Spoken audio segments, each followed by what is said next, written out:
विद्यार्थी मित्रों केम छो बधा जय स्वामीनारायण।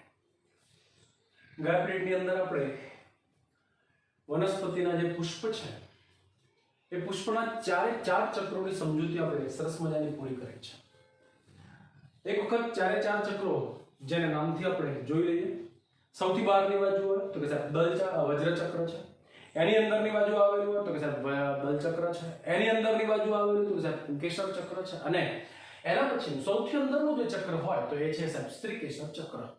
સ્ત્રીકેસર ચક્ર કે જે સ્ત્રીકેસરનું બનેલું હોય આપણે એના ભાગોની સમજૂતી આપી, અને બીજાશય જે છે એના પોલાણમાં જે અંડકો ઉદ્ભવે છે એ અંડકો બરાબર જે બીજાશયના પોલાણની દિવાલ સાથે જે ભાગ વડે જોડાયેલા હોય એને જરાયુ કહેવાય। જરાયુ વિન્યાસ પણ આપણે ભણ્યા છે। એનાથી આગળ બેટા હવે આપણે બીજ શું છે અને ફળ શું છે એના વિશે આજે આપણે ભણવાનો પ્રયત્ન કરીએ છીએ। તો વિદ્યાર્થી મિત્રો બરાબર બીજની સમજૂતી આપું એ પહેલા આપણે થોડું ફળ વિશે જોઈ લઈએ અને પછી ત્યાંથી આપણે આગળ વધીએ છીએ। તો મારી તરફ બધા ધ્યાન આપશે અને ફળ શું છે, ફળ વિશેની જે આખી સમજૂતી છે એ સમજૂતીને આપણે સમજીએ છીએ। ચાલો ગયા પીરિયડની અંદર અને જ્યારે આપણે પીરિયડ ચાલુ કર્યો ત્યારે પણ આપણે આગળ સમજાવેલું કે ફળ અને બીજ બંને છે શું, તો કે સાહેબ ફળ અને બીજ બંને એ બીજું કંઈ નહીં પરંતુ ફલનોત્તર અંગો છે।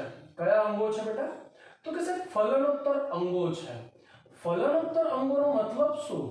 તો કે સાહેબ ફલનની પ્રક્રિયાને પરિણામે સર્જાયેલા અંગો। ફલનની જે પ્રક્રિયા છે એ ફલનની પ્રક્રિયાને પરિણામે બનેલા જે અંગો છે એ અંગોને આપણે શું કહીએ તો કે સાહેબ એને ફલનોત્તર અંગો તરીકે ઓળખીએ।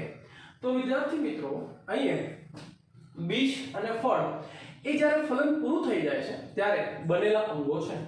તમે લોકો બેટા થોડુંક જાણો છો કે શું થાય છે કે જ્યારે વનસ્પતિનું જે સ્ત્રીકેસર છે અને આ સ્ત્રીકેસર બરાબર શું દોર્યું હોય તો કે સાહેબ ઉપર પરાગાસન છે, વચ્ચે નળી, તો નળીનું શું નામ આપવાનું તો કે સાહેબ એને શું કહીશું તો એને પરાગવાહિની કહીશું, અને આ શું છે તો કે સાહેબ આ બીજાશય છે।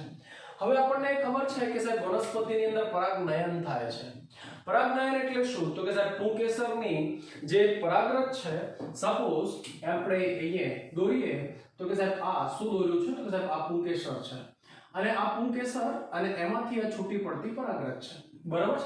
આ પરાગરજ ઉડી અથવા તો કોઈક માધ્યમ વડે કોઈક વાહક વડે આવી અને સ્ત્રીકેસરના પરાગાસન ઉપર બેસે છે। સ્ત્રીકેસરના પરાગાસન ઉપર બેસે એટલે શું થશે તો કે પરાગરજનું અંકુરણ થશે અને એમાંથી પરાગનલિકાનું નિર્માણ થશે, અને પછી નર પ્રજનન કોષ તરીકે નરજન્યુનું નિર્માણ થશે। આ નરજન્યુ અંદર અંડક અને અંડકમાં વિકાસ પામેલો જે માદાજનન કોષ છે બરાબર એટલે કે માદાજન્યુ છે એની સાથે જોડાય એટલે આ પ્રક્રિયાને આપણે નામ આપીએ તો કે સાહેબ શું થયું છે તો કે સાહેબ ફલન થયું છે। પહેલા શું થયું તો કે સાહેબ પહેલા પરાગનયન થયું, પરાગનયનની પ્રક્રિયા પૂર્ણ થઈ એટલે હવે શું થયું તો કે સાહેબ ફલન થઈ ગયું। ટૂંકમાં મારો કહેવાનો મતલબ એવો છે કે જ્યારે ફલન થાય છે ત્યારે બીજાશય જે છે એ બીજાશય ફળમાં પરિણમે અને અંડક જે છે એ અંડકો બીજમાં પરિણમે છે। તો હવે તમને ફળ અને અંડકની વ્યાખ્યા મેં સમજાવ્યું એના ઉપરથી આવડી જ જાય બરાબર છે। તો ફળની વ્યાખ્યા આપણે આપીએ તો શું આપીએ તો કે સાહેબ ફલિત બીજાશયને અથવા ફલિત અંડાશયને શું કહે છે તો કે સાહેબ એને ફળ તરીકે ઓળખવામાં આવે। એ જ રીતે બીજની પણ જો તમારે વ્યાખ્યા આપી તો તમે આપી શકો છો। શું આપી શકાય તો કે સાહેબ ફલિત અંડકને બરોબર છે અંડકનું ફલન થઈ જાય એટલે હવે અંડકનું રૂપાંતર શેમાં થઈ જશે તો કે સાહેબ બીજમાં થઈ જશે। એ જ રીતે બીજાશયનું ફલન થઈ જાય એટલે બીજાશયનું રૂપાંતર શેમાં થઈ જાય તો કે સાહેબ બીજાશયનું રૂપાંતર ફળમાં થઈ જાય। તો વિદ્યાર્થી મિત્રો એક મસ્ત આકૃતિ વડે તમને મેં એક સરસ મજાનો ટોપિક બે વ્યાખ્યા તમને મેં એક સરસ મજાની સમજાવી દીધી। પહેલા તો કે ફલિત અંડકને શું કહીશું તો કે સાહેબ ફલિત અંડકને બીજ કહીશું, અને ફલિત બીજાશયને અથવા તો અંડાશયને શું કહીશું તો કે સાહેબ એને આપણે શું કહીએ તો કે સાહેબ એને ફળ તરીકે ઓળખવામાં આવે। તો વિદ્યાર્થી મિત્રો પહેલા આપણે ફળની સમજૂતી જોઈએ છે। મોટે ભાગે વનસ્પતિના જે પુષ્પ છે અને પુષ્પના જે બીજાશય વાળા ભાગ છે તો સપુષ્પી વનસ્પતિમાં આવૃત બીજધારી વનસ્પતિઓની આ લાક્ષણિકતા છે કે બીજાશયનું રૂપાંતર ફલન પછી હંમેશા ફળમાં થાય છે। મોટે ભાગે ફળ છે ને તો એક આપણને ખબર પડી ગઈ કે સાહેબ ફળ હંમેશા બીજાશયમાંથી જ વિકાસ પામે છે। શેમાંથી વિકાસ પામે? તો કે સાહેબ બીજાશયમાંથી વિકાસ પામે. પણ કેટલીક વખત એવું પણ બને છે કે ફલન થયા વગર સીધું બીજાશય ફળમાં પરિણમે છે. ફલન ના થાય અને બીજાશયનું રૂપાંતર ફળમાં થવા માંડે, તો આવા ફળને હવે આપણે શું કહીએ? તો કે સાહેબ આવા ફળ માટેનો શબ્દ છે આપણી ચોપડીમાં, અને અપરાગિત ફળ તરીકે ઓળખવામાં આવે. ચલો ચોપડીમાં જોશો એટલે તમને મળશે. તો બીજાશયનું ફલન વગર અથવા તો ફલન થયા વગર ફળનું નિર્માણ થવું. શેનું બેટા? તો કે બીજાશય જે છે એ બીજાશયનું શું લખ્યું? તો કે સાહેબ બીજાશયનું ફલન થયા વગર, બરોબર છે, ફળમાં નિર્માણ થવું. તો આવા ફળને શું કહીએ? તો કે સાહેબ આવા ફળને અપરાગિત ફળ કહેવાય. એટલે બેટા એક વસ્તુ એ પણ ખબર પડી ગઈ. શું? તો કે સાહેબ ફલન જ થતું નથી અને બીજાશય ફળમાં ફેરવાઈ જાય છે, તો અંદર અંડકનું પણ ફલન થતું નથી, એટલે અંડક બીજમાં નહીં ફેરવાય. તો આવા ફળની ખાસિયત એ છે કે આવા ફળ હંમેશા કેવા હોય? તો કે સાહેબ આવા ફળ હંમેશા બીજવિહીન હોય. આમાં ક્યારે બીજ ના હોય, બરાબર છે? આમાં ક્યારે બીજ ના હોય. કેળા છે, પાઇનેપલ છે, દ્રાક્ષ છે, તો આ બધા કેવા ફળ છે? તો સાહેબ આ બધા બરાબર આપણે કહી શકીએ તો સાહેબ આ બધા બરાબર બીજવિહીન ફળ છે એવું આપણે કહી શકીએ. તો ટૂંકમાં તમને મેં આવા સરસ મજાના બે પહેલો એક પ્રકાર આપ્યો, બરાબર, અપરાગિત ફળ કહેવાય, અને બીજો પ્રકાર જે છે એને હવે આપણે નામ આપી, આપણી વ્યાખ્યા શું છે? તો અહીં ફલિત બીજાશય, બરાબર, ફલન ને પરિણામે બીજાશયનું રૂપાંતર, કોનું? બીજાશયનું રૂપાંતર ફળમાં થાય. તો ફલનની પ્રક્રિયાને પરિણામે જે બીજાશય ફળમાં ફેરવાય, તો આવા ફળને હવે આપણે શું નામ આપીશું? તો કે સાહેબ આવા ફળને આપણે શું કહીએ? તો કે એને ફળ તરીકે, ફલિત ફળ તરીકે ઓળખવામાં આવે. બેટા બીજાશયની જે દિવાલ છે, જ્યારે ફલનની પ્રક્રિયા થશે ને એટલે આ બીજાશયની દિવાલ કહેવાય. તો બીજાશયની જે દિવાલ છે ને એ મોટે ભાગે સામાન્ય રીતે ફળ એ, તો આપણે એવું કહી શકીએ કે કોઈ પણ ફળની ખાસિયત એ છે કે બીજાશયની દિવાલ એ શેમાં ફેરવાય? તો કે સાહેબ બીજાશયની દિવાલ એ ફલાવરણમાં ફેરવાય, ફળનું આવરણ કહેવાય. અને કોઈ પણ ફળની અંદર તો બે ભાગો હોય ને હોય જ. એક તો ફળની ફરતે ફલાવરણ આવેલા હોય અને એના વડે ઢંકાયેલા શું આવેલા હોય? તો કે સાહેબ એના વડે ઢંકાયેલા બીજ આવેલા હોય. મોટે ભાગે જુદી જુદી જે વનસ્પતિઓ છે એ જુદી જુદી વનસ્પતિઓના જે ફલાવરણ છે, જે ફળના ફલાવરણ છે, એ ફલાવરણ હંમેશા કેવા હોય? તો સાહેબ એવું કહી શકીએ કે સાહેબ ફલાવરણ બરોબર છે મોટે ભાગે જાડા હોય, જાડું હોય, અથવા કેવું હોય? તો કે સાહેબ જાડું અને કેવું હોય? તો કે માંસલ હોય. મોટે ભાગે વનસ્પતિના જે ફલાવરણ છે, ફળના જે ફલાવરણ છે, એ ફલાવરણની જો રચનાનો આપણે અભ્યાસ કરીએ ને તો મુખ્યત્વે છે ને બેટા ફલાવરણને આવા ત્રણ ભાગોમાં આપણે વિભાજિત કરી શકીએ. કેટલા ભાગોમાં બેટા? ત્રણ ભાગોમાં. આ ત્રણ ભાગોમાં સૌથી બહારની બાજુ આવેલું ફલાવરણ, તો એને આપણે શું નામ આપીશું? તો કે સાહેબ બાહ્ય ફલાવરણ. વચ્ચે જે ફળનું આવરણ આવેલું હોય તો એને આપણે નામ આપીએ તો એને મધ્ય ફલાવરણ કહેવાય. અને સૌથી અંદરની બાજુએ જે આવેલું હોય તો એને હવે આપણે શું કહીશું? તો કે સાહેબ એને અંતઃ ફલાવરણ તરીકે ઓળખીશું. તો વિદ્યાર્થી મિત્રો મેં તમને સરસ મજાની બરાબર સમજૂતી આપી કે ફલાવરણ જે છે એ ફલાવરણને આધારે બસ આપણે ફળના આવા જે ફલાવરણ છે એને આપણે બસ કેટલા ભાગમાં? તો સાહેબ ત્રણ ભાગોમાં વિભાજિત કરી શકીએ. આ બહુ ડિટેલ ટોપિક છે પણ આપણી ચોપડીમાં જેટલો આપેલો છે મર્યાદિત, બરાબર, આપણે એટલી જ ચર્ચા કરીશું. મોટે ભાગે વનસ્પતિનું જે ફળનું બાહ્ય ફલાવરણ છે એ બાહ્ય ફલાવરણ છે ને બેટા હંમેશા કેવું હોય? તો કે સાહેબ કેટલાકમાં જાડું હોય, ચરમીય હોય, કેટલાકમાં પાતળું હોય અને ફળની સાથે ખવાઈ પણ જાય, બરાબર છે. તો બાહ્ય ફલાવરણ સૌથી કઈ બાજુ કયું? તો કે સાહેબ ફળની રચનામાં સૌથી બહારની બાજુએ, ફળની રચનામાં સૌથી બહારની બાજુએ. પછી આપણે જે ભાગ ખાઈએ છીએ એ કયો ભાગ છે? તો સાહેબ એ મધ્ય ફલાવરણ છે. મધ્ય ફલાવરણ કેવું હોય? તો કે સાહેબ મધ્ય ફલાવરણ રસદાર હોય, માવાદાર હોય, અને નાળિયેર જેવી જે વનસ્પતિઓ છે એ વનસ્પતિઓની અંદર આપણે એવું કહી શકીએ કે સાહેબ એમાં કેવું હોય? તો કે સાહેબ એમાં રેસામય હોય. ટૂંકમાં મારો કહેવાનો મતલબ તમને ખબર પડી ગઈ કે સાહેબ મધ્ય ફલાવરણ રસદાર, માવાદાર, ખાવા લાયક હોય, પણ નાળિયેર જેવી જે કેટલીક વનસ્પતિઓ છે તો નાળિયેર જેવી વનસ્પતિઓમાં કેવું કહીશું આપણે? તો સાહેબ રેસામય હોય. જ્યારે અંતઃ ફલાવરણ બરોબર છે કેટલીક વનસ્પતિઓમાં કેવું હોય? તો કે સાહેબ કઠણ હોય, અને કેટલીક વનસ્પતિઓમાં કેવું હોય? તો કે સાહેબ નરમ હોય, બરાબર છે. આંબાની રચના તો કે સાહેબ આંબાની અંદર જ્યારે એને કેરી આવે એટલે આપણે બરાબર છે આંબાનું જે ફળ છે એને આપણે કેરી તરીકે ઓળખીએ છીએ ઓકે તો કે સાહેબ કેરીની રચના જો આપણે જોઈએ તો આપણને આવું ફલાવરણ જોવા મળે ચલો જુઓ તો આ કયું દોર્યું છે મેં તો કે સાહેબ આ બાહ્ય ફલાવરણ છે શું છે તો કે સાહેબ આ બાહ્ય ફલાવરણ છે ચલો રેડી તો આ સૌથી બહારનો ભાગ કાચી કેરી જે લીલો ભાગ છે અથવા કેરી પાકી જાય બરાબર પીળો ભાગ તો આ સૌથી બહારની બાજુએ શું છે તો કે આ બાહ્ય ફલાવરણ છે અંદરની બાજુએ કેરીમાં બરાબર આ ભાગ જે છે એ ભાગ બરાબર કેરીનો આ ગોટલાવાળો ભાગ છે એટલે આ શું છે તો કે સાહેબ આ કેરીનું બીજ છે કેરીનું બીજ છે અને એ જે બીજ છે એની ફરતે આવું કઠણ આવરણ આવેલું હોય આ જે મેં વાદળી કલરનું દોર્યું આ કઠણ આવરણ આને હવે આપણે નામ આપીએ તો કે આને અંતઃફલાવરણ કહેવાય અને વચ્ચેનો જે ભાગ બાકી વધ્યો બરોબર છે જે કેરીનો રસ જે આપણે ખાઈએ અથવા કાચી કેરીનો જે ભાગ આપણે ખાઈએ મેં રેડ કલરથી જે ભાગ દોર્યો એ કયો ભાગ છે તો કે સાહેબ એ મધ્ય ફલાવરણ છે તો વિદ્યાર્થી મિત્રો મેં તમને સરસ મજાની સમજૂતી આપી આના ઉપરથી તમને કોઈ પણ ક્યારે પણ કંઈ પણ પૂછે તો તમે સમજાવી શકો છો કે સાહેબ કોઈ પણ ફળની અંદર જે ફલિત હશે ફલિત ફળ હશે ફલિત ફળમાં મુખ્યત્વે આવા ત્રણ પ્રકારના ફલાવરણ હોય સૌથી બહારનું ફલાવરણ બરોબર છે ચરમીય હોય કઠણ હોય કેટલાકમાં નરમ હોય ખાવાલાયક હોય મધ્ય ફલાવરણ તો કે સાહેબ રસદાર હોય માવાદાર હોય રેશામય હોય બરાબર નાળિયેર જેવી વનસ્પતિમાં અને અંતઃફલાવરણ કેટલીક વનસ્પતિમાં કઠણ હોય જેમ કે કેરી જેવી વનસ્પતિમાં અંતઃફલાવરણ કઠણ હોય જ્યારે લીંબુ નારંગી સંતરા આવી જે વનસ્પતિઓ છે તો એની અંદર આપણે એવું કહી શકીશું કે સાહેબ એની અંદર કેવું હોય તો સાહેબ એમાં નરમ હોય એવું કહીએ તો વિદ્યાર્થી મિત્રો તમને અંતઃફલાવરણની મેં એક સરસ મજાની સમજૂતી આપી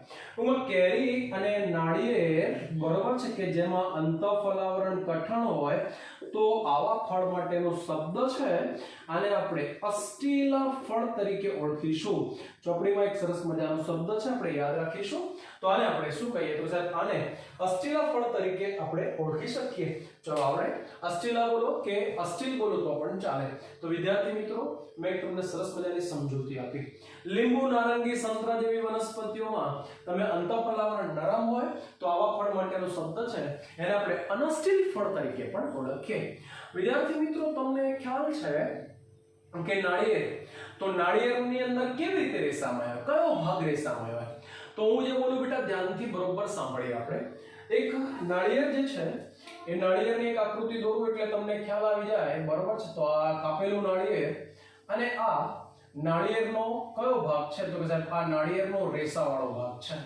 ઓકે બરોબર છે આ શું છે તો કે સાહેબ આ નાળિયેરનું બરોબર ટોપરું છે હે બરાબર અને આ નાળિયેરનું પાણી અને ત્યાં નાળિયેરનું બીજ આવેલું હોય ઓકે ચલો બરોબર ધ્યાનથી સમજો એટલે તમારું કામ બહુ ઈઝી અને ક્લિયર થઈ જશે બરોબર છે આમાં કંઈ બહુ જાજુ છે નહીં પણ ઈઝી છે એટલે આને આપણે સમજવાનો પ્રયત્ન કરીએ છીએ તો આપણે જ્યારે લીલા નાળિયેર લઈએ છે હે તો લીલા નાળિયેર જે છે એમાં સૌથી બહારનો ભાગ જે લીલો છે ત્વચીય છે તે કયું થયું એનું તો સાહેબ બાહ્ય ફલાવરણ થયું એનો કયો ભાગ થયો તો સાહેબ એ બાહ્ય ફલાવરણ થયું હવે એ જ નાળિયેર જ્યારે સુકાઈ જાય અને કરિયાણાની દુકાનમાં મળે ત્યારે આપણે એને શ્રીફળ કહીએ છીએ અને શ્રીફળ આપણે જ્યારે વધેરીએ એ પહેલા આપણે શું કરીએ તો સાહેબ નાળિયેરના જે કૂચા છે એ છોલીએ છીએ શ્રીફળને વધેરવા માટે આપણે નાળિયેરના કૂચા અને રેસા બહાર કાઢવા પડે તો રેસા એ બીજું કંઈ નહીં કયું ફલાવરણ છે બેટા મધ્ય ફલાવરણ તો આ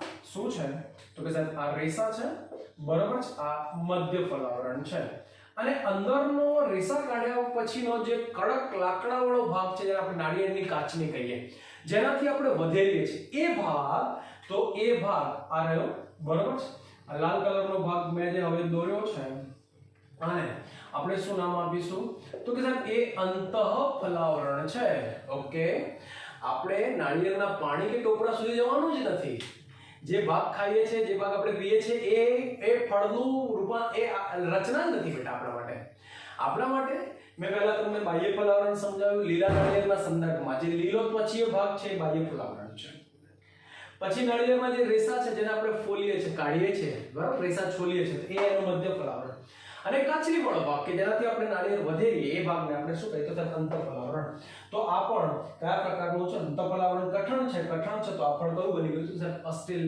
પ્રકારનું ફળ બની ગયું. તો વિદ્યાર્થી મિત્રો, મેં એક સરસ મજાની તમને શું આપ્યું? તો સાહેબ ફળ એટલે શું? ફળ કોને કહેવાય અને ફળ શેમાંથી વિકાસ પામે છે તો એ પણ સમજાવ્યું કે સાહેબ ફલિત બીજાશય જે છે આ જ્યારે ફલન થઈ જશે એટલે શું થશે? તો સાહેબ આ બધો ભાગ પુષ્પો ઉપરથી ખરી પડશે અને નીચેનો ભાગ જે છે એ પુષ્પાસન છે. આ પુષ્પાસન વાળો ભાગ છે ને બેટા, એ ફળની સાથે જોડાયેલો રહે અને વનસ્પતિની પ્રકાંડ અથવા એની જે ડાળી છે એની સાથે જોડાયેલો રહે અને ફળ હવામાં નીચેની તરફ લટકતું ગોઠવાયેલું હોય. તો વિદ્યાર્થી મિત્રો, એક સરસ મજાની સમજૂતી મેં તમને ફળ એટલે શું, ફળ કોને કહેવાય, ફળની મેં એક સરસ મજાની તમને રચના સમજાવી છે. તમે આટલું લેક્ચર ફળ માટે જોશો એટલે ઓબ્વિયસલી તમને આવડી જશે. જો બેટા આટલું આવડે તો હવે એનાથી આગળ આપણે બીજ માટેની સમજૂતી આપી શકીએ. બીજ કોને કહેવાય? બીજ એટલે શું? તો અહીંયા શરૂઆતમાં બે વ્યાખ્યા તો મેં તમને બહુ પહેલા જ સમજાવી દીધેલી હતી. શું કહ્યું? તો કે ફલિત અંડકને, અંડકનું ફલન થાય છે, અંદર રહેલા અંડકનું ફલન થઈ જાય એટલે હવે અંડક શેમાં ફેરવાય? તો સાહેબ અંડક બીજમાં ફેરવાય. તો વ્યાખ્યા આપણે આ રીતે આપીએ કે સાહેબ ફલિત અંડકને શું કહે છે? તો સાહેબ ફલિત અંડક જે છે એ ફલિત અંડકને બીજ તરીકે ઓળખવામાં આવે.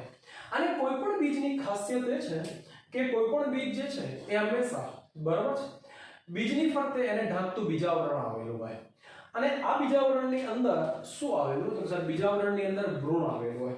તો આપણે શરૂઆત આ રીતે કરી શકીએ કે સાહેબ બીજની રચનાનો જો અભ્યાસ કરવામાં આવે તો કે કોઈ પણ બીજ જે છે એ બીજ બે ભાગોમાં વહેંચાયેલું હોય. કેટલા ભાગો કહીશું બેટા? બે ભાગો. બે ભાગો કયા કયા છે? તો કે સાહેબ બીજની ફરતે આવેલું આવરણ તો બીજાવરણ તરીકે ઓળખીશું. જેમ ફળની ફરતે આવેલા આવરણને ફલાવરણ કીધું એમ અહીંયા બીજની ફરતે આવેલા આવરણને શું કહીએ? તો કે સાહેબ એને બીજાવરણ કહેવાય. અને એ જ રીતે બીજાવરણ વડે અંદર બીજની અંદર આવેલો ભાગ તો કે સાહેબ આવેલા ભાગને આપણે શું કહીએ? તો કે સાહેબ એને ભ્રૂણ તરીકે ઓળખવામાં આવે. ટૂંકમાં તમે એવું કહી શકો કે સાહેબ કોઈ પણ બીજ આવા બે ભાગો ધરાવે છે. એક ભાગ તો બીજાવરણ છે અને બીજો ભાગ તો કે સાહેબ બીજો ભાગ જે છે એને આપણે શું નામ આપ્યું? તો કે સાહેબ એને ભ્રૂણ તરીકે ઓળખવામાં આવે. ચલો આવડી જશે. બરાબર. તો મેં એક સરસ મજાની સમજૂતી તમને અહીંયા આપી. જો ભ્રૂણની રચનાનો અભ્યાસ કરવામાં આવે ને બેટા તો કે ફરી પાછું ભ્રૂણ આવા ત્રણ ભાગોમાં વહેંચાયેલું હોય. કેટલા ભાગોમાં? ત્રણ ભાગોમાં. ત્રણ ભાગો કયા કયા છે? તો સાહેબ અહીંયા પહેલો ભાગ જે છે એને આપણે શું નામ આપીએ? તો સાહેબ એને બીજપત્રો કહેવાય. ભ્રૂણધરી અથવા તો ભ્રૂણ જે છે એનો સૌથી ઉપરનો ભાગ તો એને આપણે ભ્રૂણનો અગ્રભાગ એટલે ભ્રૂણાગ્ર કહીએ. અને એની નીચેનો ભાગ જે છે કે જ્યાંથી મૂળ વિકાસ પામે છે તો એને હવે આપણે ભ્રૂણ મૂળ તરીકે ઓળખીએ. તો વિદ્યાર્થી મિત્રો, મેં તમને પહેલા ભ્રૂણ શું છે એ ભ્રૂણની બસ સરસ મજાની સમજૂતી આપી કે કોઈ પણ વનસ્પતિનું જે બીજ છે એ બીજનો જો તમે અભ્યાસ કરો તો એ બીજની અંદર મુખ્યત્વે આવા ત્રણ ભાગો આવેલા હોય. ત્રણ ભાગો કયા કયા છે? તો સાહેબ પહેલો ભાગ છે બીજપત્રો, બીજો ભાગ છે ભ્રૂણાગ્ર અને ત્રીજો ભાગ કયો છે? તો સાહેબ ત્રીજો ભાગ જે છે એને આપણે શું કહીએ? તો સાહેબ એને આપણે મુખ્યત્વે ભ્રૂણમૂળ તરીકે ઓળખીએ. પહેલા આપણે સરસ મજાની સમજૂતી શાના માટે આપીએ? તો સાહેબ બીજાવરણ માટે. તો બીજાવરણ એ મુખ્યત્વે કોઈ પણ બીજની રચનામાં મુખ્યત્વે એવું કહી શકાય કે સાહેબ બે પ્રકારના બીજાવરણ આવેલા હોય. ટૂંકમાં બે પ્રકારના જે બીજાવરણ છે જેમાં સૌથી બહારની બાજુ આવેલા બીજાવરણને આપણે એવું કહીએ એને બાહ્ય બીજાવરણ કહેવાય. બહારનું છે બાહ્ય બીજાવરણ છે ને બાહ્ય બીજાવરણ હંમેશા જાડું હોય. બરાબર. કેવું હોય? જાડું હોય. અંદર આવેલી જે રચના છે એનું રક્ષણ કરતું હોય. બરાબર. એની અંદર આવેલું જે બીજાવરણ છે તો એ બીજાવરણને હવે આપણે નામ આપીએ તો કે સાહેબ એને અંતઃબીજાવરણ કહેવાય. ટૂંકમાં તમને ખબર પડી ગઈ કે સાહેબ અંતઃબીજાવરણ અને બાહ્ય બીજાવરણ આવા બે બીજાવરણ આવેલા હોય. ટૂંકમાં આવા બીજાવરણના કેટલા સ્તરો આવેલા હોય? તો કે સાહેબ બે સ્તરો આવેલા હોય. એક સરસ મજાની આકૃતિ હું અહીંયા દોરું એટલે તમને થોડો આઈડિયા આવે કે સાહેબે વાલનું બીજ દોર્યું છે. બરાબર. શું છે? તો આ વાલનું બીજ આપણને બધાને ખબર છે કે સાહેબ વાલ દ્વિદળી વનસ્પતિ છે. કઈ વનસ્પતિ છે? તો કે સાહેબ વાલ દ્વિદળી વનસ્પતિ કહેવાય. ઓકે. અને એની પાસે કેટલા? તો કે સાહેબ એની પાસે બે બીજપત્રો આવેલા હોય. કેટલા બીજપત્રો આવેલા હોય? તો કે સાહેબ એની રચનામાં આવા બે બીજપત્રો આવેલા હોય. બંને બીજપત્રોનું જે જોડાણ છે આ ધરી છે. બરાબર. આ ધરી કહેવાય. અને એની અંદરની બાજુએ આ રીતે બરાબર શું ગોઠવાયેલો હોય? તો કે એની અંદરની બાજુ આ રીતે છે ને આ ભ્રૂણ આવેલો, આ ભ્રૂણની ધરી કહેવાય.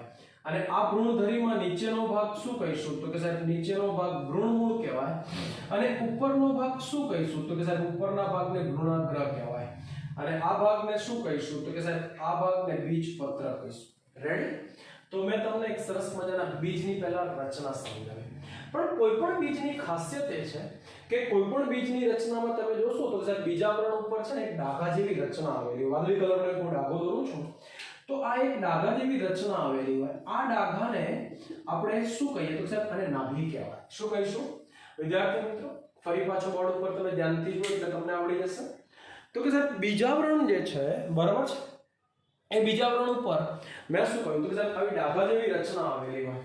આવી જે ડાઘા જેવી ચાઠા જેવી જે રચના છે એ રચનાને આપણે શું કહીએ તો કે સાહેબ એને આપણે નાભી તરીકે ઓળખીએ છીએ.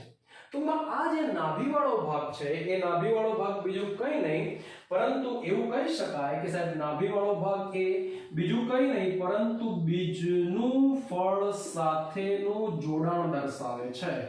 બરોબર? શું છે તો કે સાહેબ બીજનું ફળ સાથેનું જોડાણ દર્શાવે છે. હે ને? અંદર બીજ ક્યાંથી બન્યો છે તો કે સાહેબ અંડકમાંથી. અંડક બીજાશયની દિવાલ સાથે શેના વડે જોડાયેલું તો સાહેબ જરાયુ.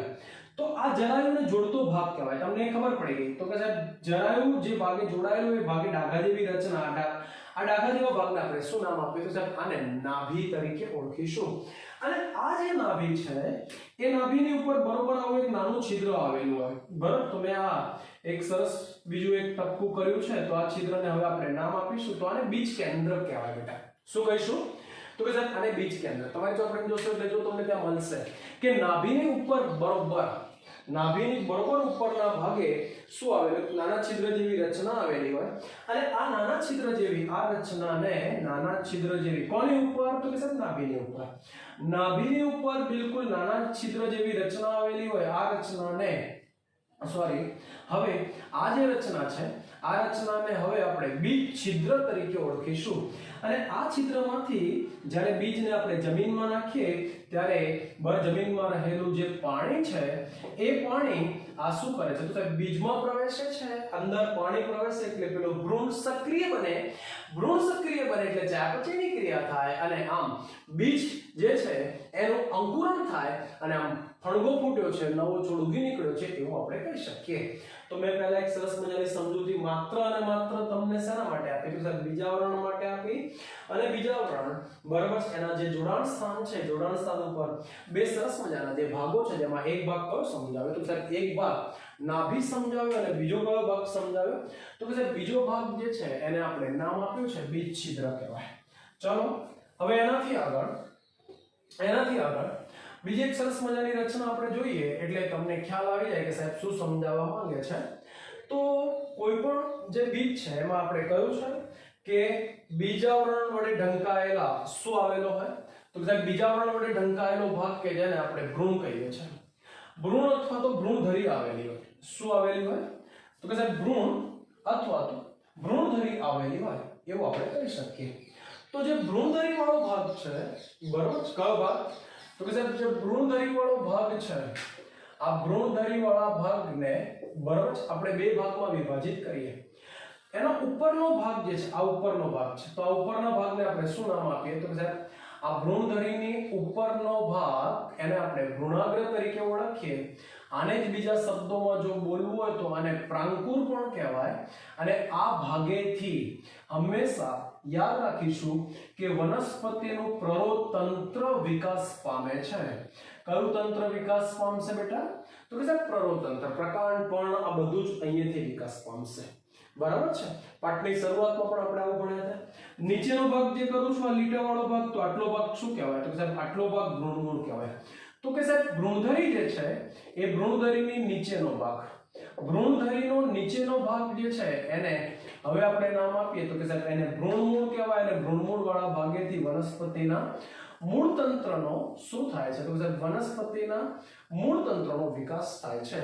તો બેટા તમને પહેલા એ ખબર પડી ગઈ શું ખબર પડી ગઈ કે અહીંયા શું તો કે સાહેબ ભ્રૂણધરી જે છે એ ભ્રૂણધરી આવા બે ભાગોમાં વહેંચાયેલી હોય. ઉપરના ભાગને આપણે પ્રાંકુર અથવા ભ્રૂણાગ્ર કહ્યું છે કે જેમાંથી પ્રરોતંત્ર બનશે. નીચેનો ભાગ કે જેને આપણે ભ્રૂણમૂળ કહ્યું છે કે જેમાંથી શું બનશે તો કે સાહેબ જેમાંથી મૂળ તંત્રનું નિર્માણ થશે। તો વિદ્યાર્થી મિત્રો અહીં મેં તમને સરસ મજાની સમજૂતી આના માટે આપી। આપણે ચોપડીમાં જોશો તો તમને ક્યાંક શબ્દ મળશે કે એરંડી જેવા જે બીજ છે, તો એરંડી જેવા કેટલાક બીજની અંદર શું થાય છે, તો અહીંયા આપણે એક સરસ મજાની સમજૂતી જોઈએ તો કે સાહેબ એરંડી જેવા જે કેટલાક બીજ છે, એરંડી છે કે પછી બીજા કયા છે, સાહેબ વાલ વટાણા કઠોળ વર્ગની ઘણી બધી જે વનસ્પતિઓ છે, આવી વનસ્પતિઓના બીજની અંદર છે ને બેટા, આગળ ત્રીજો પાઠ આપણે ભણીશું ત્યારે વધારે ડિટેલમાં સમજીશું બેવડા ફલનની પ્રક્રિયાને પરિણામે સપુષ્પી વનસ્પતિઓની લાક્ષણિકતા છે કે સાહેબ બે સ્થાને ફલન થાય છે। બે સ્થાને ફલન થાય એટલે આને આપણે બેવડું ફલન કહીશું કે બેવડા ફલનને પરિણામે શું થાય છે, તો કે સાહેબ બેવડા ફલનને પરિણામે છે ને ભ્રૂણપોષનું નિર્માણ થાય છે। ભ્રૂણપોષ શું છે, તો કે સાહેબ ભ્રૂણપોષ જે છે એ ખાસ કરીને ભ્રૂણને પોષણ પૂરી પાડતી રચના છે। વાલ વટાણા અને આવી જે કઠોળ વર્ગની વનસ્પતિઓ છે એમાં બધો જ ખોરાક બીજપત્રોમાં સંગ્રહ પામે, એટલે વાલ વટાણા કઠોળ વર્ગની વનસ્પતિઓમાં તમને ભ્રૂણપોષ ન જોવા મળે, પણ જે મોટા ભાગના જે ધાન્યો છે, એરંડી છે, પછી ઘઉં ચોખા મકાઈ વગેરે આવા જે ધાન્યો છે એમાં બીજપત્રો જેવી જે રચના છે બરાબર, એ રચનામાં ખોરાક સંગ્રહ થતો નથી। એમાં એક અલાયદો વિસ્તાર આવેલો હોય, આ વિસ્તાર કે જ્યાં ભ્રૂણને પોષણ પૂરી પાડતી રચના ખોરાકનો સંગ્રહ થતો હોય, તો આવા ભાગને શું નામ આપીશું, તો સાહેબ આને ભ્રૂણપોષ તરીકે આપણે ઓળખીએ। તો ભ્રૂણપોષ જે છે એ ભ્રૂણપોષને આધારે આપણે શું કહીએ, તો કે સાહેબ બીજના આવા બે પ્રકાર આપી શકીએ। જે બીજની અંદર ભ્રૂણપોષ આવેલા હોય બરાબર, તો આવા બીજ માટેનો શબ્દ છે એને ભ્રૂણપોષી બીજ તરીકે ઓળખવામાં આવે છે બરાબર। તો હાજર હોય, જે બીજની અંદર ભ્રૂણપોષ ગેરહાજર હોય તો આવા બીજ માટેનો શબ્દ છે તો આને આપણે શું કહીએ, તો કે સાહેબ આને અભ્રૂણપોષી બીજ તરીકે પણ ઓળખીશું। આપણે ચોપડીમાં જોશો એટલે તમને મળશે। તો મકાઈ, ઘઉં, ચોખા, જુવાર, બાજરી, એરંડી આ બધા શું છે, તો સાહેબ આ બધા ધાન્ય વર્ગની વનસ્પતિઓ છે, એમાં એક જ બીજપત્ર આવેલું હોય, બીજપત્રમાં ક્યારેય ખોરાકનો સંગ્રહ થતો નથી, એમાં એક અલાયદો વિસ્તાર આવેલો હોય, આ વિસ્તારને આપણે શું કહીએ, તો સાહેબ એને ભ્રૂણપોષ કહેવાય, અને ભ્રૂણપોષ ધરાવતા બીજને શું કહેવાય, તો સાહેબ ભ્રૂણપોષી બીજ કહેવાય। એરંડીમાં પણ આવું છે, પણ બધી જ કઠોળ વર્ગની વનસ્પતિઓ વાલ વટાણા વગેરે કે જેમાં બધો જ ખોરાકનો સંગ્રહ ક્યાં થાય છે, તો લખ્યું મેં અહીંયા બીજપત્ર છે એમાં ખોરાકનો સંગ્રહ થાય, એટલે આવા બીજમાં ભ્રૂણપોષ જેવો કોઈ અલાયદો વિસ્તાર હોતો, કોઈ અલગ વ્યવસ્થા હોતી નથી। તો આવા બીજ માટેનો શબ્દ શું ભણીશું, તો સાહેબ આને અભ્રૂણપોષી બીજ તરીકે ઓળખવામાં આવે। વિદ્યાર્થી મિત્રો બરોબર છે, એક સરસ મજાની સમજૂતી મેં તમને અહીંયા આપી। આ જ સરસ મજાની સમજૂતી આપણા સિલેબસમાં આપેલી છે। આપણા સિલેબસની અંદર મકાઈ બરોબર છે, મકાઈના બીજની રચના આપેલી છે। પરીક્ષામાં સીધો પ્રશ્ન પૂછાય કે મકાઈના બીજની રચના વર્ણવો, તો તમારે આ ટોપિક લખો। મકાઈ એટલે કયું બીજ થઈ ગયું બેટા, કે સાહેબ એમાં ભ્રૂણપોષ આવે એટલે ભ્રૂણપોષી બીજ। જો પરીક્ષામાં આવો પ્રશ્ન પૂછાય કે ભ્રૂણપોષી બીજની રચના સમજાવો, તો પણ તમે મકાઈ વિશે લખી શકો છો બરોબર છે। તો તમને પહેલા મેં સરસ મજાની એક સમજૂતી આપીશું, તો કે સાહેબ મકાઈના બીજની રચના, અને આને બીજા શબ્દોમાં શું કહીશું, તો સાહેબ ભ્રૂણપોષી બીજની રચના સમજાવો, તો પણ તમારે મકાઈ વિશે જ વર્ણન કરવું। મકાઈના દાણાનો જો આપણે અભ્યાસ કરીએ તો સાહેબ મકાઈ ધાન્ય કહેવાય, જેમાંથી લોટ બને છે, એટલે મકાઈનો દાણો કઠણ કહેવાય, કઠણ ધાન્ય છે। એટલે આપણે જો એનો અભ્યાસ કરવો તો આપણે એનો પાતળો છેદ લેવો પડે, પણ દાણો એટલો બધો કઠણ છે તો આપણે છેદ લેવા જઈએ તો બ્લેડ તૂટી જાય, તો આપણે શું કરવું પડે, તો સાહેબ મકાઈના બીજને 24 48 કે 72 કલાક સુધી બરાબર એને પાણીમાં પલાળી રાખવાનું, એટલે બીજ કેવું બની જાય, તો સાહેબ બીજ નરમ પોચું બની જાય। કેવું બની જાય, તો કે સાહેબ બીજ જે છે નરમ પોચું બની જાય, અને પછી તમે બ્લેડ વડે એનો પાતળો છેદ લઈ અને આયોડિન વડે જો તમે અભિરંજિત કરશો તો તમને સરસ મજાનું બીજની રચના જોવા મળશે। એક આકૃતિ દોરો એટલે તમને એક સરસ મજાનો આઈડિયા આવે। તો આ મકાઈનું બીજ છે બરાબર છે, આ હે ને આ આપણને સીધું જ મકાઈનું બીજ દેખાય છે। તો આ રીતે જો એનો છેદ લઈને અભ્યાસ કરવામાં આવે અને અંદર આ જે વ્યવસ્થા છે એ શું છે, તો કે સાહેબ આ મકાઈનું ભ્રૂણ છે બરાબર છે। આ શું દોર્યું મેં, તો કે સાહેબ આ મકાઈનું શું છે, તો કે સાહેબ આ મકાઈનું ભ્રૂણ છે। ચલો રેડી, તો તમને હવે ખબર પડી ગઈ સાહેબે શું દોર્યું। ચલો હવે તો આને શું નામ આપીશું, તો કે સાહેબ આને ભ્રૂણપોષ કહેવાય બરાબર છે। આકૃતિ લખી નાખું તો આને મકાઈનો દાણો છે, મકાઈનું બીજ છે, આટલેથી આટલો ભાગ તો એ એનું શું છે તો કે સાહેબ આ એનું ઋણ છે. ચાલો રેડી. આપણે આનો છેદ લેવાનો છે. જો આનો છેદ લઈને અભ્યાસ કરવામાં આવે તો આપણને આવી કંઈક રચના જોવા મળશે. ફટાફટ આકૃતિ દોરતો છું એટલે તમને ઝડપથી ખ્યાલ આવી જશે સાહેબ શું કહેવા માંગે છે. બરોબર. ચલો આકૃતિ દેખાય છે તમને? બરાબર. તો આ સૌથી બહારની બાજુએ શું દોર્યું તો કે સાહેબ આ સૌથી બહારની બાજુએ મકાઈનું બીજ અને એના સૌથી બહારની બાજુએ બીજનું આ બીજાવરણ છે. બરાબર છે. આ શું દોર્યું મેં તો કે સાહેબ આ બીજનું બીજાવરણ છે. બરાબર છે. બહારનું સ્તર અને અંદરનું સ્તર. તો આ બે સ્તર થઈ ગયા પહેલા બીજાવરણના. ચલો બધા જોતા જાઓ. બરાબર છે. અને અંદરનું ફળનું આવરણ પણ છે. બરાબર છે. બહારનું ફળનું આવરણ એટલે ફળ આવરણ અને અંદરનું બીજનું આવરણ એટલે શું થયું તો સાહેબ બીજ આવરણ. અને એની અંદરની બાજુએ આ રીતે આપણને શું જોવા મળે તો કે સાહેબ આ શું છે તો આ એક સ્તર છે અને સ્તરનું નામ છે અધિચ્છદીય સ્તર. આપણા સિલેબસમાં નથી પરંતુ આ કોષો છે આપણે એને હમણાં નામ આપીએ છીએ. તો અધિચ્છદીય સ્તર છે.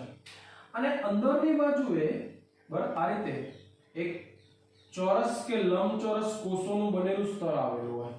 તો આ ચોરસ કે લંબચોરસ કોષોનું બનેલું સ્તર બધાય આકૃતિ ઘરે 5 વખત દોરવાની છે. રેડી. તો ચોરસ કે લંબચોરસ કોષોનું આ સ્તર જેને આપણે હવે શું નામ આપીએ તો આને સમિતાયા સ્તર કહીશું. હમણાં સમજાવું છું એટલે શું છે તમને ખ્યાલ આવી જશે. બરાબર છે. અને એમાં આ પ્રોટીનના કણો ખોરાકના સંગ્રહ તરીકે આવેલા હોય. અને નીચે તો કે સાહેબ નીચે આ રીતે શું આવેલું હોય તો કે સાહેબ આ ભ્રૂણધરી છે. શું છે તો આ ભ્રૂણધરી છે. ચલો રેડી.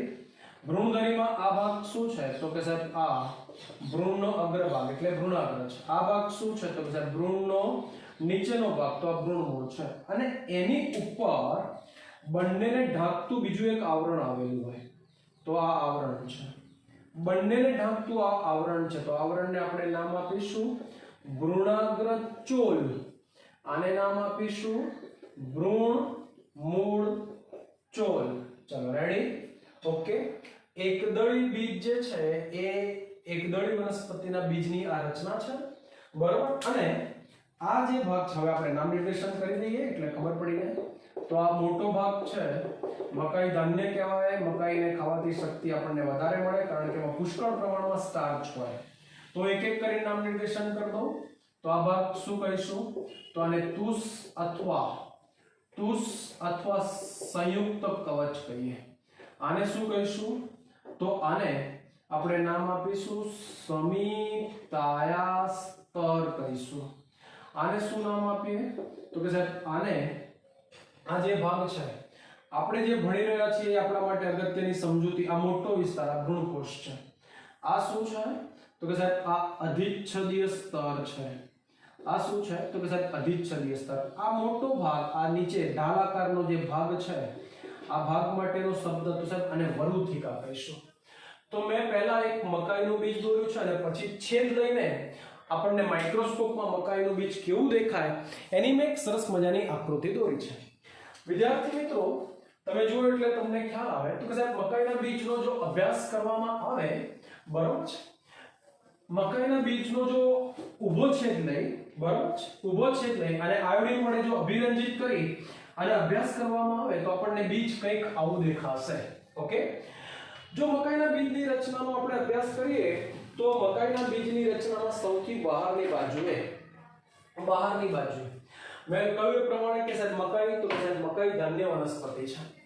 મકાઈ શું છે બેટા તો કે સાહેબ મકાઈ ધાન્ય વનસ્પતિ છે એટલે મકાઈનો જે દાણો છે તમે બીજ કહેતા હો તો પણ બીજ નહીં પરંતુ હવે આપણે એને બોલીશું તો કે સાહેબ એ ફળ છે. તો બીજની રચનામાં સૌથી બહારની બાજુએ આવેલું પાતળું સ્તર આવેલું હોય. બસ સૌથી બહારની બાજુએ શું હોય તો કે સાહેબ બિલકુલ પાતળું કવચ અથવા પાતળું સ્તર આવેલું હોય.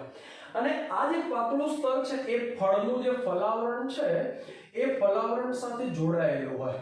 ટૂંકમાં તમને ખબર પડી ગઈ કે સાહેબ સૌથી બહારની બાજુ ફલાવરણ અને એની જસ્ટ અંદરની બાજુ આ બીજાવરણ છે. બંને એકબીજા સાથે એ રીતે જોડાઈ જાય કે જેથી કરીને બંને છૂટા ના પાડી શકાય. તમે એને છૂટું ના કરી શકો. જેમ હું એમ કહું કે કેરીમાં ફલાવરણ અને બીજાવરણ કહ્યું તો તમે ઈઝીલી કહી શકો કે સાહેબ કેરીનો જે ઉપરનો ભાગ છે, ગોટલાની ઉપરનો ભાગ, એ બધું ફલાવરણ છે, અને અંદર ગોટલી વાળો ભાગ તોડીને અંદરથી જે બીજ કાઢીને એની ફરતે આવેલું આવરણ તે બીજા. પણ મકાઈ એ ધાન્ય વનસ્પતિ છે, મકાઈનો દાણો એ બીજ નહીં પણ ફળ છે. કેમ ફળ છે? તો કે સાહેબ ફલાવરણ અને બીજાવરણ બંને એકબીજા સાથે જોડાયેલા સ્વરૂપમાં જોવા મળે. આ જોડાયેલી આ રચનાને આપણે તુષ અથવા તો હવે એને આપણે શું કહીશું? તો કે સાહેબ એને સંયુક્ત કવચ તરીકે ઓળખવામાં આવે. તમારી ચોપડીમાં પણ તમે જોશો એટલે તમને દેખાશે. તો આ આખું શું છે? તો સાહેબ સૌથી બહારની બાજુ તુષ અથવા તો મેં લખ્યું અહીંયા, તો આને આપણે સંયુક્ત કવચ તરીકે ઓળખી શકીએ. ચલો, આવડી જશે. એના પછી બરાબર, આ જે તુષ અથવા સંયુક્ત કવચ જે છે એની અંદરની બાજુએ જરા ધ્યાનથી જુઓ બેટા એટલે આવડી જાય કે સાહેબ એની અંદરની બાજુએ ચોરસ કે લંબચોરસ કોષોના બનેલા સ્તર. ચોરસ કે પછી કેવા લખ્યા મેં બેટા? તો કે સાહેબ લંબચોરસ. બરાબર છે, લંબચોરસ કોષોનું સ્તર આવેલું હોય. આ જે કોષોનું સ્તર છે આ સ્તરને હવે આપણે નામ આપીએ તો આને શું કહેવાય? કે આને સમિતાયા સ્તર કહેવાય. શું કહીશું બેટા? આને સમિતાયા સ્તર. કેમ સમિતાયા સ્તર કહેવાય? તો બેટા 8મો પાઠ યાદ કરો અને આપણે 3 પ્રકારના રંજક કણો ભણ્યા છે. રંગકણ, રંગવિહીન કણ અને હરિત કણ. રંગવિહીન કણ એટલે એવા કણો કે જેઓ છે ને બેટા વિવિધ પ્રકારે ખોરાકનો સંગ્રહ કરે છે. જે રંજક કણો પ્રોટીનનો સંગ્રહ કરે તો એને આપણે સમિતાયા કણ કહીએ. તો આની અંદર સમિતાયા કણો આવેલા છે. ટપકા છે બધા એ પ્રોટીનના કણો છે. પ્રોટીનના કણો એટલે સમિતાયા કણો. સમિતાયા કણો ધરાવતા કોષોનું સ્તર એટલે હવે એને આપણે શું નામ આપીએ? તો કે સાહેબ એને સમિતાયા સ્તર કહેવાય. ચલો, તો હવે આ બીજું સ્તર આવડી ગયું. એની અંદરની બાજુએ ખૂબ જ મોટો વિશાળ વિસ્તાર આવેલો હોય. ખૂબ જ મોટો વિશાળ વિસ્તાર જે છે આ વિસ્તારને હવે આપણે શું કહીએ? તો કે સાહેબ આને ભ્રૂણપોષ કહેવાય. બીજનો 1/3 ભાગ ભ્રૂણપોષ હોય અને આ જે ભ્રૂણપોષ વાળો વિસ્તાર છે એમાં સ્ટાર્ચ જે છે એ વધારાના ખોરાકના સંગ્રહ તરીકે સંગ્રહાયેલો હોય. સ્ટાર્ચનો સંગ્રહ થયેલો હોય. તો આ આખો મોટો વિસ્તાર આયોડિન વડે આ અભિરંજિત થાય એટલે તે છે ને ભૂરો વાદળી રંગ આપે. કેવો રંગ આપે બેટા? તો એ ભૂરો વાદળી રંગ આપે તો તમને એ ખબર પડી ગઈ કે સાહેબ ભ્રૂણપોષ શું છે. તો મેં તમને એક સરસ મજાની આ ભ્રૂણની સમજૂતી આપી. ભ્રૂણપોષ પછીનો નીચે મકાઈના દાણાની ખાસિયત એ છે કે સાહેબ મકાઈના દાણામાં એક છેડો છે ને ઉપરના ભાગે મકાઈનો દાણો પહોળો હોય, નીચેના ભાગે મકાઈનો દાણો કેવો હોય? તો સાહેબ મકાઈનો દાણો સાંકડો હોય. મારો કહેવાનો મતલબ તમને ખબર પડી ગઈ. શું બેટા? તો કે સાહેબ મકાઈના દાણાનો જે સાંકડો ભાગ છે, નીચેનો ભાગ, સાંકડો ભાગ જે છે એ સાંકડા ભાગે કેવા આકારનું? તો કે સાહેબ ઢાલ આકારનું. ઢાલ આકારનો વિસ્તાર આવેલો હોય. આ ઢાલ આકારના વિસ્તારને હવે આપણે નામ આપીએ તો કે સાહેબ આને વરુથિકા કહેવાય. શું કહીશું બેટા? તો કે સાહેબ આ આખો વિસ્તાર, હવે આને ભૂલી જાઓ. આટલો આખો જે વિસ્તાર દેખાય આ ઢાલ આકારનો વિસ્તાર, એને આપણે શું નામ આપ્યું? તો કે સાહેબ આને વરુથિકા તરીકે ઓળખવામાં આવે. અને આ જે વરુથિકા છે એ વરુથિકાના એક છેડે શું આવેલું હોય? તો કે સાહેબ વરુથિકાના એક છેડે ભ્રૂણધરી આવેલી હોય. બરાબર છે, ભ્રૂણની ધરી આવેલી હોય. અને આ જે ભ્રૂણધરી છે એ ભ્રૂણધરી પાસે આવા બે ભાગો હોય. ઉપરના ભાગને ભ્રૂણાગ્ર કહેવાય, નીચેના ભાગને ભ્રૂણમૂળ કહેવાય. ભ્રૂણાગ્ર વાળા ભાગેથી તો કે સાહેબ વનસ્પતિ મકાઈની અંદર પ્રૌતંત્રનું નિર્માણ થશે અને ભ્રૂણમૂળ વાળા ભાગેથી કોનું નિર્માણ થશે? તો કે સાહેબ મૂળતંત્રનું નિર્માણ થશે. ચલો, આવડી જાય. બિલકુલ સિમ્પલ છે. તો તમને અહીંયા મેં જે રચના સમજાવી એ રચનાનો પણ તમને આઈડિયા આવી ગયો. બરાબર છે. તો આ આખી શું છે? તો કે સાહેબ આ આખી ભ્રૂણધરી છે. આખો વિસ્તાર તો કે સાહેબ વરુથિકા છે. વરુથિકાનો સાંકડો ભાગ આ રહ્યો. સાંકડા ભાગે શું આવેલી હોય? તો કે સાહેબ ભ્રૂણધરી આવેલી હોય. ભ્રૂણધરી, તો ભ્રૂણધરીના એક ભાગે ભ્રૂણાગ્ર છે અને બીજો ભાગ કયો છે? તો સાહેબ નીચેના ભાગે ભ્રૂણમૂળ છે. ભ્રૂણાગ્ર વાળા ભાગેથી હંમેશા તો કે સાહેબ પ્રૌતંત્રનું નિર્માણ થશે અને ભ્રૂણમૂળ વાળા ભાગેથી મૂળતંત્રનું નિર્માણ થશે. પણ મકાઈના દાણામાં બરાબર આ જે ભ્રૂણધરી છે, જે ભ્રૂણાગ્ર અને ભ્રૂણમૂળ વાળો ભાગ છે, એનું રક્ષણ કરવા માટે બીજી એક અલાયદી રચના આવેલી હોય. ભ્રૂણાગ્ર અને ભ્રૂણમૂળ છે ને બેટા એક વધારાના આવરણ વડે ઢંકાયેલા હોય. એક વધારાના આવરણ વડે ઢંકાયેલા હોય. આ આવરણને હવે આપણે નામ આપીએ તો આને ભ્રૂણાગ્ર ચોલ કહેવાય. ભ્રૂણાગ્રને ઢાંકતું આવરણ તો આ ભ્રૂણાગ્ર ચોલ. અને એ જ રીતે ભ્રૂણમૂળને ઢાંકતું આવરણ તો હવે એને આપણે નામ આપીએ તો આને ભ્રૂણમૂળ ચોલ તરીકે ઓળખવામાં આવે. તો વિદ્યાર્થી મિત્રો, મેં એક સરસ મજાના મકાઈના બીજની તમને મેં રચના સમજાવી. પહેલા શરૂઆતના લેક્ચરમાં મેં ફળ એટલે શું એ સમજાવ્યું. બંને ટોપિક જોડે જ રાખ્યા છે તમારી સમજ માટે, જેથી કરીને તમે બંને ટોપિકનો અભ્યાસ કરીને તમે વધુને વધુ સમજી શકો છો. વિડીયોને વારંવાર જુઓ એટલે તમને ફળ ક્યાંથી વિકાસ પામે છે અને બીજ ક્યાંથી વિકાસ પામે છે એનો પણ આઈડિયા આવતો જાય. તો આ એક સરસ મજાની સમજૂતી. બીજ કોને કહેવાય, બીજના કયા કયા ભાગો છે, અને આપણે એકદળી મકાઈ કઈ વનસ્પતિ કહેવાય, તો કે સાહેબ એકદળી વનસ્પતિ કહેવાય. આકૃતિની નીચે એકદળી લખ્યું છે. પરીક્ષામાં 3 પ્રકારે પ્રશ્ન પૂછાય, મકાઈ, ભ્રૂણપોષી અને એકદળી બીજ. જો કોઈ પણ રીતે પૂછાય તો તમારે મકાઈ જ દોરવાનું, બંને આકૃતિઓ ફરજિયાત દોરવાની છે અને આ એનું વર્ણન. તો 3 થી 4 માર્કનો એક સરસ મજાનો પ્રશ્ન. તો આઈ હોપ કે આજનો વિડીયો તમને પસંદ આવશે. તમે વારંવાર જુઓ અને લખો, હોમવર્ક મને મોકલી આપો. મારા વિડીયોને વધુમાં વધુ લાઈક, સબસ્ક્રાઇબ અને તમારા મિત્રોને જણાવો, શેર કરો. Okay, good bye.